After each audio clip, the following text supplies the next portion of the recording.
Masih menyinggung dinamika politik terkait Partai Demokrat, Saudara. Hari ini, PDI Perjuangan merespons langkah Partai Demokrat untuk menjalin komunikasi terkait wacana koalisi. Sekjen PDI Perjuangan Hasto Kristianto menyebut komunikasi PDIP dengan Partai Demokrat sudah dilakukan sejak lama. Namun Hasto memastikan untuk tidak ada syarat mutlak bagi parpol yang akan bergabung mengusung Ganjar Pranowo. Selanjutnya, PDI Perjuangan akan mengatur jadwal bersama parpol koalisi untuk bertemu dengan Partai Demokrat. Bahkan saat itu Mbak Puan telah bertemu dengan Mas AHY, saya juga bertemu dengan Mas Teguh Rifki, Sekjen dari Partai Demokrat. Komunikasi yang intens terus kami lakukan. Dan Mbak Puan termasuk Pak Utut, Mas Bambang Pacul, Pak Said Abdullah yang ditugaskan untuk membangun komunikasi politik. Kalau bekerja sama dengan partai politik pengusung Pak Ganjar Pranowo, maka betul-betul harus mengedepankan kepentingan bangsa dan negara sehingga kerjasama itu akan kokoh. Juru bicara Partai Demokrat Herzaki Mahendra Putra menyebut pihaknya membuka peluang kerjasama dengan PDI Perjuangan. Herzaki menambahkan kedua parpol punya peluang besar bekerja sama karena punya ideologi yang sama, yakni nasionalis. Mengenai koalisi atau kerjasama tidak harus dimulai oleh pertemuan oleh keduanya, tetapi bagaimana kepentingan rakyat, bangsa dan negara bisa kita perjuangkan. Itu saja. Ya tentu kita inginlah ada pertemuan itu, kami menyebut baik. Tetapi kami percaya Mas AHY, Ketua Umum kami dan para petinggi di Majelis Tinggi Partai sangat memahami kapan dan dengan siapa kita sebaiknya bergabung. Partai Demokrat membuka peluang kerjasama dengan PDI Perjuangan usai hengkang dari Koalisi Perubahan untuk Persatuan atau KPP. Meski merespons rencana Demokrat, namun Sekjen PDI Perjuangan menegaskan agar parpol yang ingin bergabung tidak mengajukan syarat mutlak mengusung Ganjar Pranowo. Untuk mengulasnya lebih lanjut, seberapa besar sebetulnya peluang kerjasama kedua parpol hingga kotel efek yang didapat? Kita bahas bersama Direktur Eksekutif Carta Politika Indonesia Yunarto Wijaya. Mas Toto, selamat sore, apa kabar? Selamat sore Mas Diva. Terima kasih sudah bergabung bersama kami. Sama-sama. Peluang kerjasama antara Demokrat dengan PDI Perjuangan, Anda melihat ini levelnya sudah serius atau baru penjajakan awal? Gimana peluangnya? Iya, sebetulnya kalau ditanya apakah ruangnya terbuka atau tidak, dari bahkan sebelum kita melihat peristiwa Mas Anies katakanlah meninggalkan AHY, ruang itu sudah sangat dibuka ya. Kalau kita lihat memang dari statement pertama dari pertemuan Mas AHY dengan Mbak Puan. Di hari yang sama itu ada tweet dari Pak SBY yang berbicara mengenai beliau bersama Ibu Mega ada dalam satu kereta dengan Pak Jokowi akan datang ke tempat tertentu begitu. Jadi itu sebetulnya bahkan sudah bisa diindikasikan ada potensi putaran kedua. Andai kata pun Anies dengan AHY bergabung, andai kata Anies tidak masuk, Mas AHY tidak masuk, Demokrat mungkin akan lebih memilih koalisinya Mas Ganjar. Jadi memang arahnya sudah terlihat seperti itu. Nah sekarang kan kemudian skenarionya berubah. Ketika mereka kemudian menyatakan keluar dari koalisi perubahan, arahnya melanjutkan apa yang sudah dibangun dari tanggal 19 Juni kalau saya tidak salah dalam pertemuan Mas AHY dengan Mbak Puan. Jadi memang kalau ditanya saat ini dari simbol-simbol komunikasi politik yang memang dikeluarkan oleh Partai Demokrat, arahnya lebih menguat kepada koalisi Mas Ganjar. Dan pertanyaannya apakah kemudian PDI Perjuangan bisa menerima?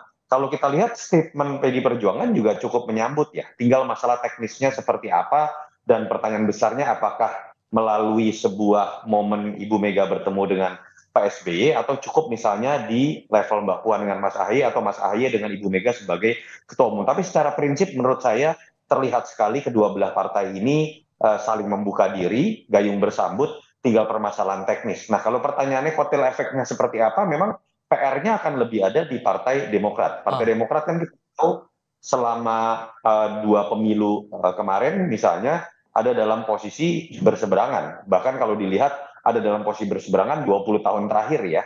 Dan kalau kita lihat artinya kan psikologi dari basis massa Partai Demokrat itu cenderung lebih oposan. Nah, di situ memang dibutuhkan sebuah narasi untuk melakukan konsolidasi. Walaupun kalau kita tarik lagi Mas Diva, sebetulnya tidak ada sesuatu yang sangat prinsipil dalam konteks perbedaan sikap atau konflik antara PDI Perjuangan dengan Partai Demokrat. Ini kan hanya lebih didasarkan kesalahpahaman dua tokoh besar dari partai itu, tapi bukan perbedaan mengenai ideologi, program yang itu lebih sulit untuk dilakukan sebuah konsolidasi. Ditambah sikap dari kedua partai ini bilangnya, kalau dari Sekjen PDIP bilangnya diharapkan parpol yang ingin bergabung tidak mengajukan syarat mutlak. Dari pihak Demokrat juga menyampaikan mereka akan lebih rasional. Tampaknya sudah mulai klop terlihat dari sini saja begitu ya?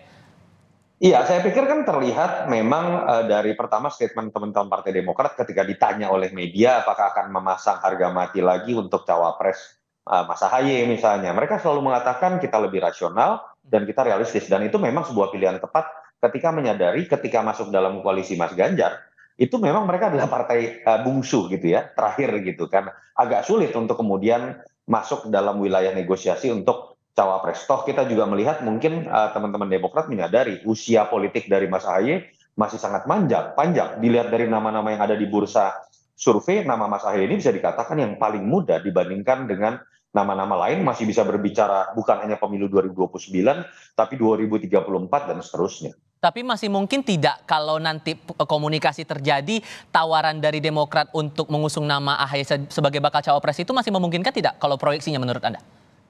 Ya, pasti akan dicoba, tentu saja bahwa ada harapan memasukkan nama Mas Ahaye sebagai cawapres. Tetapi kan peluangnya? sikap realis, peluangnya menurut saya ya tadi, secara psikologis tanpa melihat nama Mas Ahaye pun, partai yang terakhir masuk biasanya akan lebih realistis untuk tidak memaksakan nama tersebut. Dan kalau kita memang lihat di survei, kalau Mas Ganjar dipasangkan dengan Mas Ahaye, yang terlanjur brand image-nya adalah dengan Mas Anies sebagai barisan oposisi, membutuhkan waktu konsolidasi lebih lama untuk membuat gerak ya di antara kedua belah nama itu. Jadi memang dibandingkan Ridwan Kamil, Sandiaga Uno, Pak Mahfud MD misalnya, ya saya pikir nama Mas Ahaye butuh waktu lebih lama untuk bisa dipasangkan dengan Mas Ganjar. Itu yang menyebabkan menurut saya mungkin saya meyakini teman-teman Demokrat juga baca survei, mempelajari riset, sehingga kemudian mereka mengeluarkan istilah lebih realistis dan rasional, tidak akan memaksakan posisi Mas Ahaye sebagai cawapres. Oke, tapi di sisi lain juga kalau kita pahami di sini belum ada suar kemana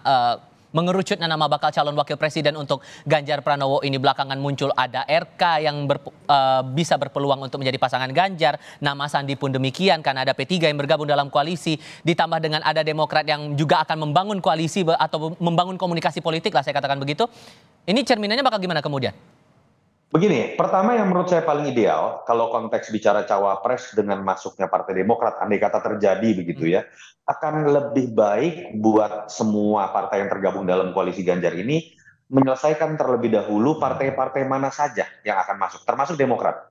Sehingga sebelum diumumkan nama cawapres. Sehingga kemudian seluruh keputusan mengenai cawapres ini terlihat di publik adalah keputusan bersama. Ini menunjukkan kesejajaran dari semua partai. Kalau terlanjur kemudian sudah mengeluarkan nama cawapres, ada partai baru masuk, ada kesan partai ini diselipkan gitu ya, atau tanda kutip tidak ikut serta dalam pengambilan keputusan besar. Itu poin pertama. Poin kedua, ya memang menurut saya kalau mau kita berspekulasi, nama-nama yang paling kuat muncul dalam konteks menjadi calon wakil presiden dari Mas Ganjar, di situ ada nama Ridwan Kamil, di situ ada nama Sandiaga Uno, di situ ada nama Pak Mahfud MD. Ketiga-tiganya punya elektabilitas yang mumpuni untuk bisa memberikan faktor kemenangan.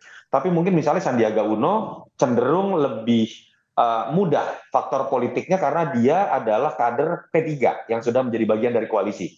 Kang Ridwan Kamil punya kelebihan, dia punya provinsi yang memang besar jumlah pemilihnya dan itu melengkapi salah satu daerah yang Mas Ganjar belum optimal atau belum terlalu kuat ya.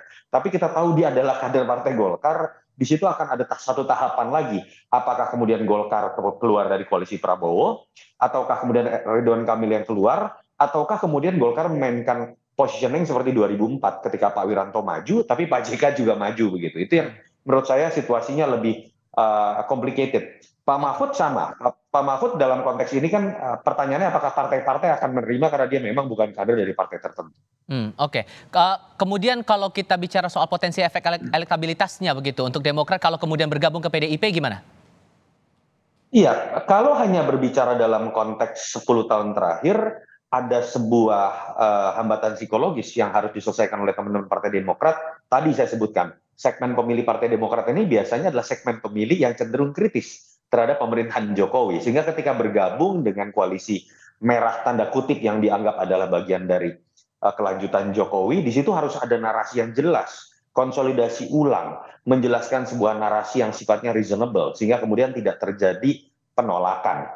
Tapi kalau sebenarnya berbicara pada narasi yang lebih besar, narasi rekonsiliasi dalam konteks apalagi dua tokoh bangsa terbesar, Ibu Mega dan Pak SBY, kalau itu berhasil dilakukan atau dinarasikan dengan baik, itu malah bisa jadi sebuah ledakan atau kejutan ya, efek kejut atau wow efek yang bisa berimplikasi bukan hanya kepada solidnya pemilih Partai Demokrat, tapi pemilih-pemilih partai lain secara umum mungkin akan melihat itu sebagai sebuah hal yang positif dan bukan tidak mungkin tertarik dengan koalisi ini karena PR-nya narasi cukup besar rekonsiliasi juga tadi. begitu mendekati masa pendaftaran tanggal 10 sampai 16 Oktober. Ini PR besar begitu ya? Iya tentu saja, karena ini kan berbicara harus diakui ya, ada sisi survive dari Partai Demokrat. Mereka kan terpaksa harus mengambil sikap seperti ini, tetapi memang ini tetap pilihan yang tepat. Walaupun ada PR kemudian untuk konsolidasi ulang tadi, dibandingkan ketika sudah tanda kutip mereka menggunakan istilah Demokrat dikhianati, tapi kemudian tetap berada di dalam barisan koalisi perubahan, saya pikir itu mengenai kewibawaan partai dan kewibawaan Mas AHY. Oke, baik. Terima kasih untuk perspektifnya. Terima Mas kasih. Yunarto Wijaya sudah diberkahi bersama Sama-sama. Kompas TV kali ini. Makasih, Sehat Pak. selalu, Mas. Sehat selalu.